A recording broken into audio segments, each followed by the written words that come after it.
Hello दोस्तों, आप लोग देख रहे हैं मनविता क्लास। मेरा नाम नीतीश कुमार है। तो चलिए, मैंने बोला था कि अगले वीडियो में हम आप लोग के साथ मिलेंगे कि क्या किसके साथ मिलेंगे, सब्जेक्टिव या प्रैक्टिस सेट के साथ मिलेंगे। तो मैंने जो बोला था कि सब्जेक्टिव या प्रैक्टिस सेट, तो मैं प्रैक्टिस सेट तो नहीं बना पाया था, बट हाँ सब्जेक्टिव मैंने बना लिया था। तो आज से मैं शुरू कर रहा हूँ कि जैसे गुप्त वंश हो गया, मौर्य वंश हो गया, चौहान वंश हो गया, पाल हो गया, प्रतिहार हो गया, ये सब वंश का जो होगा, जितने राजा होंगे जो जो काम किए थे, उसका सब्जेक्टिव तौर पर हम आपके साथ वीडियो लाता रहेंगे और उसमें से जो क्वेश्चन होगा उस क्वेश्चन को भी हम लोग देखा करेंगे। तो चलिए हम लोग शुरू करते हैं। शुरू करने से पहले मैं ये कहना चाहता हूं कि यदि आप चैनल पर नए हैं तो चैनल को ज्यादा से ज्यादा सब्सक्राइब कर लें, वीडियो को लाइक कर लें, शेयर कर लें और कमेंट करके आप ये बताएं कि हाँ सर इस वंश पर इस चीज पर वीडियो आप बना दीजिए। तो चलिए हम लोग शुरू करते हैं। मौर्य साम्राज्य, तो पूछा जाएगा आपसे कि मौर्य साम्राज्य का संस्थापक कौन था। संस्थापक, इसका संस्थापक कौन था? चंद्रगुप्त मौर्य। कौन था? चंद्रगुप्त मौर्य था। इसका गुरु का नाम क्या था भाई? सब इसमें है। इसका गुरु का नाम था चाणक्य, या इसको विष्णुगुप्त भी कहते हैं। विष्णुगुप्त इसको भी कहा जाता है। तो इसका गुरु कौन था? विष्णुगुप्त इसका गुरु था। इसके बारे में बोला जाता है, जैसे मैं देखता हूं, हाँ, चंद्रगुप्त मौर्य के बारे में बोला जाता है।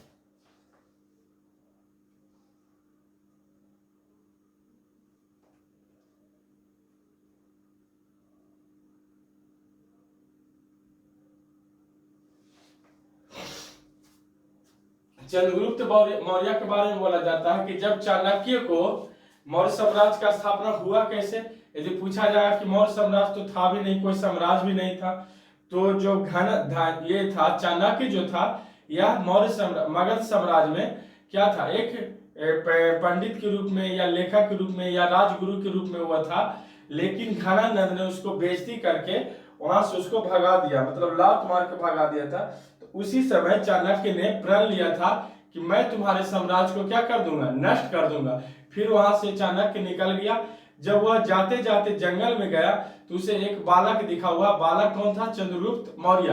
तो उसने चंद्रगुप्त मौर्य को अपने साथ जोड़ दिया और उसको अनेकों तरह की शिक्षा दिया, रण कौशल की शिक्षा सिखाया, कूटनीति सिखाया और बहुत विद्याएं उसको सिखाकर एक अच्छा योद्धा बनाकर तैयार किया।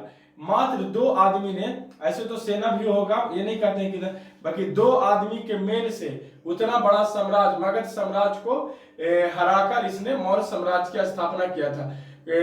चाणक्य और चंद्रगुप्त मौर्य की, चाणक्य का दिमाग और चंद्रगुप्त मौर्य की ताकत और रण कौशल और युद्ध विद्या से इन दोनों ने मिलकर मगध साम्राज्य को तहस नहस करके उस पर मौर्य साम्राज्य का पताका लहरा दिया। जैसे ही चंद्रगुप्त मौर्य वहां पर जीता तो उसने अपने वंश का नाम क्या रखा? मौर्य साम्राज्य। तो ये जो मौर्य साम्राज्य का जो नींव पड़ा था वह अकेले चंद्रगुप्त मौर्य का नहीं था। इसमें से हम मान के चलते हैं कि सबसे ज्यादा जो योगदान था मौर्य साम्राज्य को संस्थापक बनाने में वो चाणक्य था। उसके साथ साथ कौन था? चंद्रगुप्त मौर्य था। बोला जाता है कि मौर्य साम्राज्य को जो स्थापना कराने में इसका चाणक्य का दिमाग और चंद्रगुप्त मौर्य का अथाह शक्ति, या मान लीजिए उसका रण कौशल, उसका रण विद्या के कारण इन दोनों के मेल से ही मौर्य साम्राज्य का स्थापना हुआ और मगध साम्राज्य पर घनानंद वंश का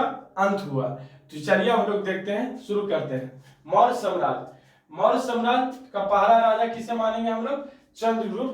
चंद्रगुप्त मौर्य को मानेंगे। इसका जो पीरियड रहा है 322 से लेके 297 तक इसका पीरियड रहा था। किसका? चंद्रगुप्त मौर्य 322 में इसका पीरियड रहा था। बोला जाता है कि चाणक्य की सहायता से नंद वंश के अंतिम राजा धनानंद को हराकर 322 ईस्वी में चंद्रगुप्त मौर्य मगध का शासक बन गया। जो धनानंद जो था अपने आप में मनु वो उतना दिन टीका क्यों रहा, उसका जो बाप था बहुत अच्छा राजा था, लेकिन बेटा जो होता है लमसम सबका खराब ही होता है। धनानंद एकदम मदरा पान की ओर रहता था, एनी टाइम उसको कोई भय नहीं था कि हम जीतेंगे कि हारेंगे। उसको लगता था कि हमारा बाप इतना बना के गया है कि हमसे कोई जीत नहीं सकता था। बोला जाता है कि जब सिकंदर इस पर हमला करने वाला था तो कई तरह के भ्रांतियां फैला के इसको क्या कर दिया गया था, सिकंदर को डरा दिया गया था। उसने मगध पर हमला नहीं किया। यदि सिकंदर मगध पर हमला करता तो क्या होता वो तो भगवान ही जानता, बाकी मगध पर उसने हमला सिकंदर ने नहीं किया था। उस समय शासक यही था, धनानंद शासक था।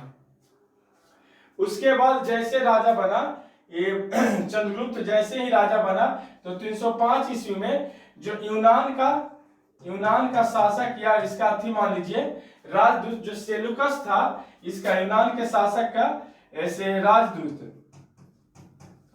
कौन था, सेलुकस जो था, युद्ध हुआ और इस युद्ध में सेलुकस की क्या हुआ, हार हुआ।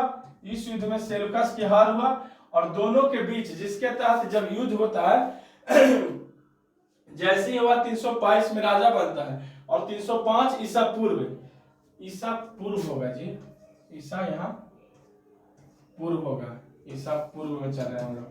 322 ईसा पूर्व में वहां राजा बनता है मगध का, और जैसे 305 वो राजा बनता है तो 305 ईसा पूर्व में उसका लड़ाई किससे होता है, सेलुकस से उसका लड़ाई होता है। उस युद्ध में सेलुकस की हार होती है और दोनों के बीच क्या होता है, संधि होता है। तो उस संधि में बोला जाता है कि चंद्रगुप्त मौर्य को 500 हाथी के बदले अफगानिस्तान दिया गया, बलूचिस्तान दिया गया, सिंध नदी के पश्चिम का भाग दिया गया। 500 मतलब जो संधि हुआ ना सेलुकस और चंद्रगुप्त मौर्य के बीच जो संधि हुआ, तो उस संधि में चंद्रगुप्त मौर्य को 500 हाथी के बदले कितना स्टेट दिया गया, अफगानिस्तान, बलूचिस्तान और सिंध नदी का पश्चिम का भाग दिया गया। किसको दिया गया, चंद्रगुप्त मौर्य को दिया गया। और उसके बाद जो सेलुकस जो था अपनी पुत्री का विवाह हेलेना का, जो उसकी पुत्री थी, सेलुकस ने अपनी पुत्री हेलेना से मौर्य से शादी करवा दी। तो जब संधि होता है, जब लड़ाई हुआ तो सेलुकस क्या हुआ, चंद्रगुप्त मौर्य से हार गया। जब वो हार जाता है तो क्या किया, वह हार गया तो उसने सोचा कि चलो जाते जाते कुछ कर ही देते हैं। तो जाते जाते उसने क्या किया कि चंद्रगुप्त मौर्य से वो अपनी बेटी का शादी कर दिया। ये आम बात होता है, शादी कर लेना पहले के राजाओं में क्या था कि आम बात, मनु शादियां क्या किया जाता था, संधि के तौर पर किसी से भी शादी। मनु जो अकबर देखे थे कितना शादी कर लिया था। महाराणा प्रताप के बारे में बोला जाता है कि 17-18 उनकी पत्नियां थी। पृथ्वीराज चौहान के बारे में बोला जाता है कि 10-12 उनकी पत्नियां थी। अकबर के बारे में अकबर के पास भी अनेक बेगमें थी। तो ये जो शादी विवाह जो राजा महाराजा के अनुसार होता था, तो ये संधि के अनुसार होता था। किसके अनुसार होता था, संधि के अनुसार होता था। साला ये राजा महाराजा भी पहले पागले थे, मतलब वो न जानते थे कि इसके पास ऑलरेडी कितने पत्नियां हैं, ऑलरेडी 4 या 5 पत्नियां हैं। अब फिर हम अपन बेटी के शादी एक साथ करवा रहे हैं तो हमारी बेटिया का क्या हाल होगा, ज्यादा से ज्यादा कोची होगा, भगवान जानेंगे कोची होगा। तो ये सेलुकस जब जाते जाते सोचा कि काहे नाम चंद्रगुप्त मौर्य से जो भारत का मतलब हमको रिश्ता भी बना रह जाएगा, हार तो गए हैं, और उसके बदले हम इसको क्या 500 हाथी के बदले अफगानिस्तान, बलूचिस्तान और सिंध के पश्चिम वाला भाग दे दिए। अभी सोचा कि हम यहाँ से चल जाएंगे तब चंद्रगुप्त मौर्य से भी हमारा रिश्ता उतना अच्छा नहीं रहेगा। तो रिश्ता कायम रखने के लिए इसने क्या किया, अपनी बेटी से इसको शादी करवा दिया। अब शादी करवा दिया तो चंद्रगुप्त मौर्य सेलुकस का क्या हो गया, दामाद हो गया। दामाद हो गया, दामाद का दामाद, रिश्ता का रिश्ता भी बना रह गया। अब कभी आएगा तो उसे कहीं पर भारत में कोई दिक्कत नहीं होगा, क्योंकि चंद्रगुप्त मौर्य अखंड भारत के तौर पर ये मतलब समुच्चय भारत का क्या हो गया, तो राजा हो गया। तो कहीं भी भारत में घुसेगा तो ये पूछेगा कि कौन है, तो कहेगा हमारा चंद्रगुप्त मौर्य क्या है, दामाद है। साला कोई छुएगा, कहेगा चंद्रगुप्त मौर्य का ये ससुर है, तो कोई नहीं छुएगा। तो उसने हेलेना से इसकी क्या करवा दिया, शादी करवा दिया। मेगास्थनीज ने इंडिका की रचना की थी। जो मेगास्थनीज था वह यूनान से ही आया था और वह चंद्रगुप्त मौर्य के दरबार में रहा, और उसने क्या किया कि मेगास्थनीज ने एक बुक लिखा, उसका नाम था इंडिका। मुद्रा राक्षस में, जो मुद्रा राक्षस एक बुक है, उसमें चंद्रगुप्त मौर्य को ब्रीसर कहा गया। क्या कहा गया है? ब्रीसर कहा गया। मुद्रा राक्षस में चंद्रगुप्त मौर्य को ब्रीसर कहा गया। प्लूटार्क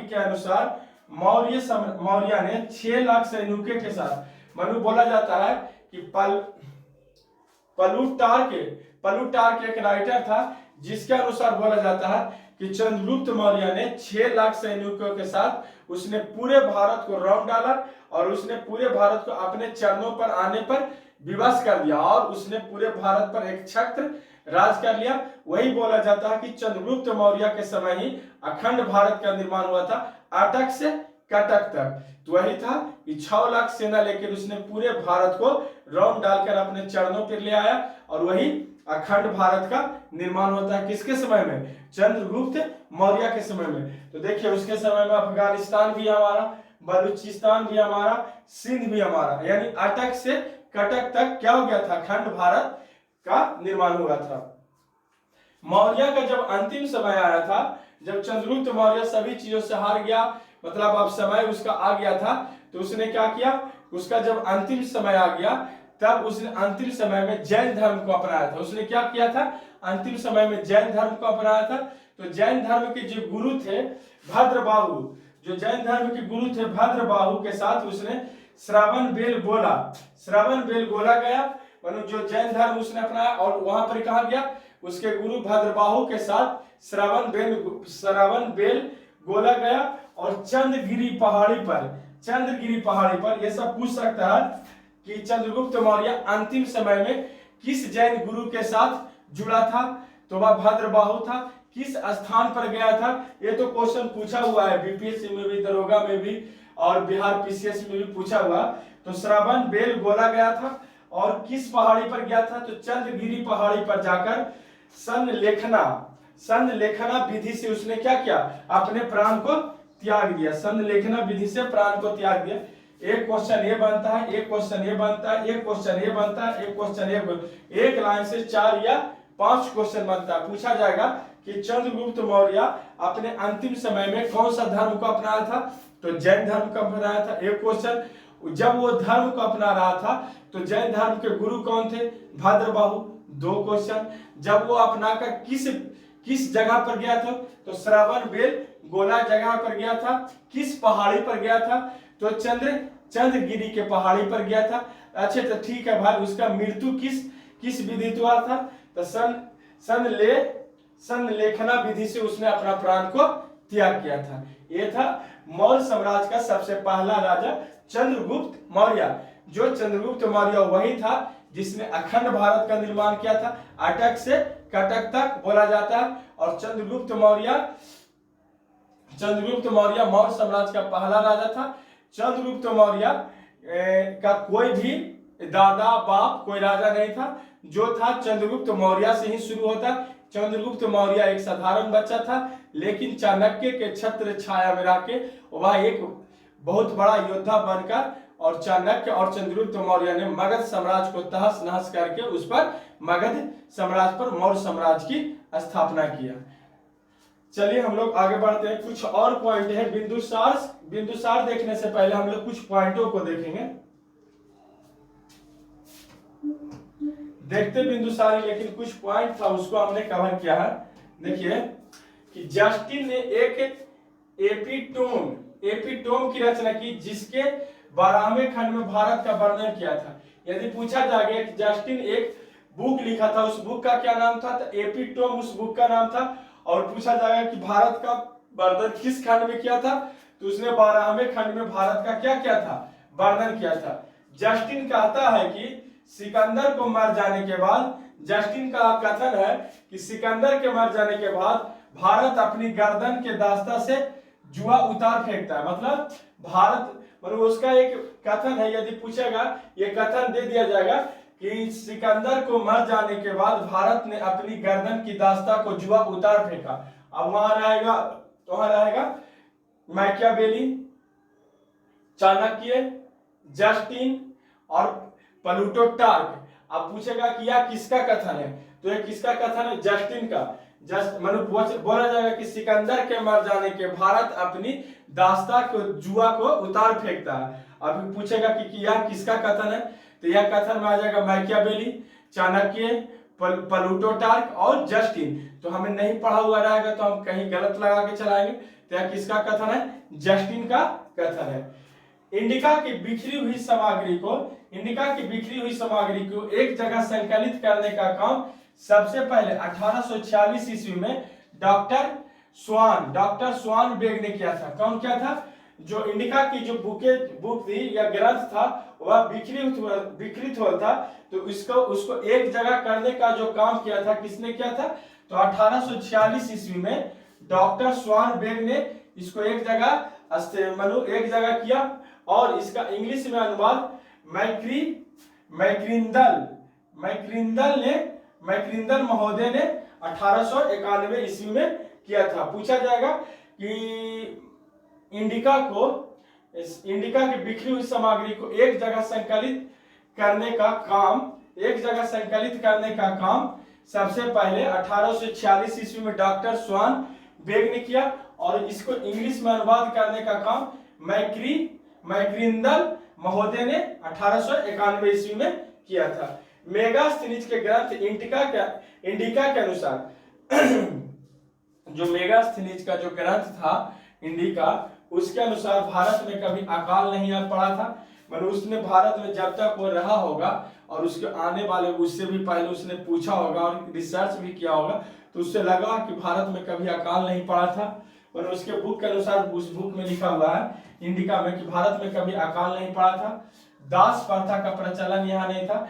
दास प्रथा करने का मतलब, दास प्रथा का पहले बाजार लगाया जाता था। अंग्रेजों के समय में बाजार लगता था, उसमें क्या होता था कि दासों की बोलियां लगता था, और जो दास को कीन लेता था उसको सभी चीज काम करवाता था, और उस पर बर्बरता तरीके से उस पर अत्याचार भी किया जाता था। लेकिन यहाँ पर ही उसके किताब के अनुसार भारत में कभी अकाल भी नहीं पड़ा था, और दास प्रथा की कोई यहाँ पर प्रथा उर्था नहीं था। और इसमें पाटलिपुत्रा को पाली मेम्ब्रोथा लिखा था। इसने पाटलिपुत्रा को क्या लिखा था? पाली मेम्ब्रोथा लिखा था। कौटिल्य का अन्य नाम विष्णुगुप्त और चाणक्य था। जो कौटिल्य का अन्य नाम था विष्णुगुप्त और चाणक्य था, लेकिन उसे भारत का मैकियावेली भी कहा जाता है। कौटिल्य यानी चाणक्य, विष्णुगुप्त यानी चाणक्य, तो उसी को भारत का मैकियावेली कहा जाता है। अभी मैंने बताया कि मैकियावेली कहाँ का रहने वाला था, तो वह इटली का रहने वाला था। और किस समय का रहने वाला था? तो जो इटली में जब पूर्ण जागरण हुआ था विश्व में, तो उसी समय का वह इटली का एक राजनीतिज्ञ था। कौन? मैकियावेली, जिसका बुक जो एक फेमस बुक था वह प्रिंस। उसकी तुलना किससे किया जाता है? तो कौटिल्य के बुक अर्थशास्त्र से उसकी तुलना किया जाता है। तो वही बोला जाता है कि चाणक्य यानी विष्णुगुप्त को भारत का क्या किया जाता है? क्या कहा जाता है? मैकियावेली कहा जाता है। भारत का मैकियावेली कहा जाता है। मैकियावेली इटली के पूर्ण जागरण काल के प्रसिद्ध राजनीतिज्ञ था। इसका बुक का नाम प्रिंस था। चाणक्य के पिता का नाम क्या था? चाणक्य के पिता का नाम चाणक्य था। चाणक्य ने अर्थशास्त्र में कुल 15 अधिकरण, पूछा जाएगा कि चाणक्य ने अर्थशास्त्र में कितना अधिकरण को लिखा था? तो 15 अधिकरण को लिखा था। 180 प्रकरण को लिखा था, और 600 श्लोक था। कितना था? 15 अधिकरण, 180 प्रकरण और 600 श्लोक था। राम शास्त्री ने इसे क्या किया था? 1907 ईस्वी में इसको प्रकाशित किया था। किसको? अर्थशास्त्र को राम शास्त्री ने 1907 ईस्वी में प्रकाशित किया था। तो यही जो था सब्जेक्टिव था। तो मौर्य साम्राज्य के बारे में हमने पहला राजा जो इसका संस्थापक था चंद्रगुप्त मौर्य 322 ईस्वी में घनानंद को हराकर मगध साम्राज्य की स्थापना किया था। अब इसमें हम लोग जो देखेंगे उसका जो सेकंड राजा होगा बिंदुसार देखेंगे, फिर अशोक की ओर हम लोग बढ़ेंगे। आज तक इस वीडियो में आज हम इतना ही देखेंगे, फिर हम लोग नए वीडियो के साथ कल मिलेंगे। और आप लोग क्या करिए, जो मैं पढ़ाता हूं तो इसको यदि आप नोट्स बनाना चाहते हैं तो नोट्स बना लीजिए, या आपकी मर्जी, नोट्स बनाते हैं तो आपके लिए और ज्यादा बेहतर अच्छा होगा। तो हम लोग कल देखेंगे, बिंदुसार के साथ आएंगे और बिंदुसार के बाद अशोक चलेंगे। तो आप लोग वीडियो को ज्यादा से ज्यादा लाइक करें, शेयर करें, कमेंट करें। यदि चैनल पर नए हैं तो चैनल को क्या करें, सब्सक्राइब करें। फिर हम लोग कल एक नए वीडियो के साथ मिलते हैं। तब तक के लिए जय हिंद, वंदे मातरम।